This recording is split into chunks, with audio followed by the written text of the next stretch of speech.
They also, at the same time, they have crimp around the top, a small amount. If you're loading pistols, they have another third die which does the crimping for you.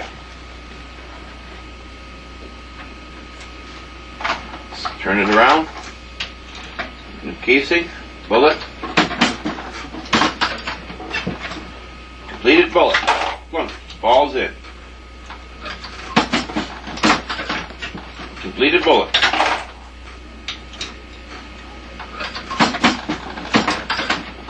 Completed bullet. Okay, I'm going to show you a couple little things here on the bench. If you're using the other type of press, when you want to clean, you've knocked your primer out, you have a reamer here that reams the pocket. You ream it out, you clean it. You might need a tool like this to scrape any debris. You also have a tool like this, which is a pointed thing. Squeeze, make sure it goes down through. Make sure that that hole is cleared completely out. After you've done all that, you can go over here. Just put the casing in like that, and this particular one is not set up. This is set up for an alt 6. You'd come in, this goes in like that, and it makes the length of the case precise. Okay. After you've loaded a couple, you can take your calipers. This is a special caliper setup that holds on that particular size of the bullet, right, every time. And so you hold the bullet in the same position every single time. That shows you exactly the overall length of that case to that particular dimension. Type of press, when you run out of primers, sounds an alarm. So you reach over here, you take one of these tubes, you put it on the top of the press, you pull the pin out, your primers feed down into your tube here, you put the back on top, sit that back in here. So your empty tube, you have to reload it.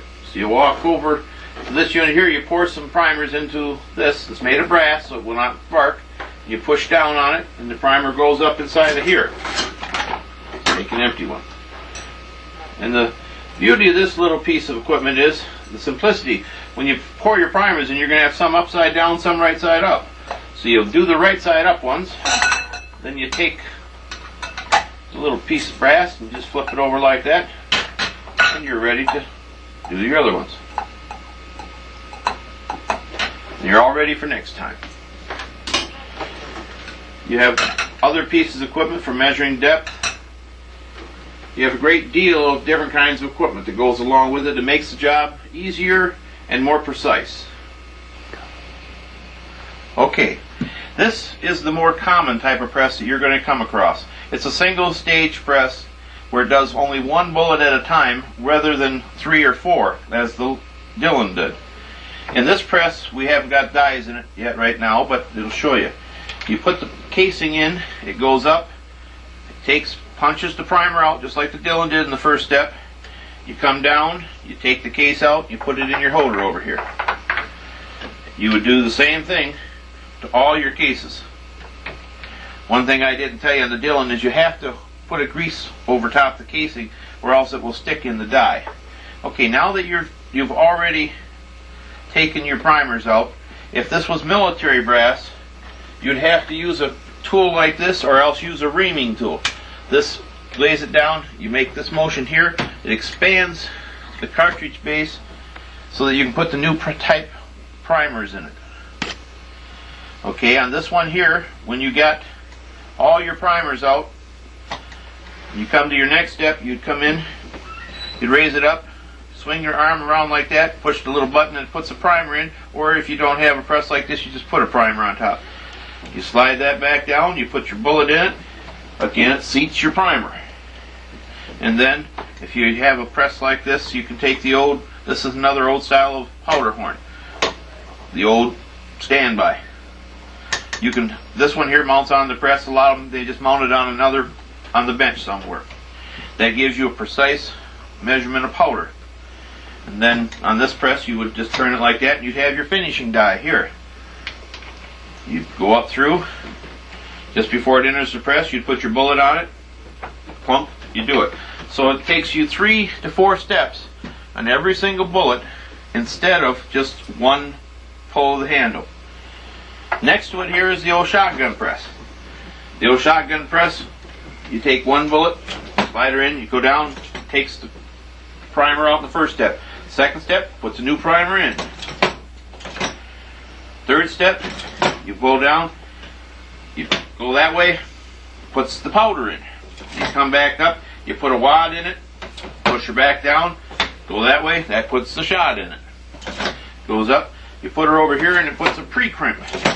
Slide her over here and that puts the final crimp. So a shotgun press is identical to a regular rifle press, except you just do it in a circle in a manner like this, unless you have a progressive press made for shotgun shells. As you saw a moment ago, the M15 series Israeli mask is part of the safety and security devices. The M15, which is one of the more common Israeli or foreign military masks available, as is demonstrated here, comes virtually new in the container. And as we stated before, the triangular eyepieces, the addition of a voice emitter, and also a drinking port are key to identifying the M15 itself. As a basis for demonstrating the other systems,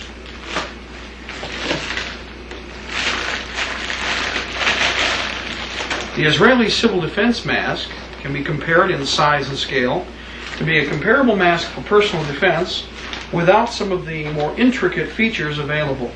Note the round, flat plate glass for the eyes, the absence of a voice emitter, and of course still the same basic connection for what is a standard NATO filter across the board. As with the M15 mask, the individual filter is stored inside a carrying device along with the test system as we demonstrated for training purposes. The filter, in this case, yes ladies and gentlemen, in German, is of course standard for both NATO and the modern US gas masks. These filters have not been compromised and should be left sealed for as long as possible.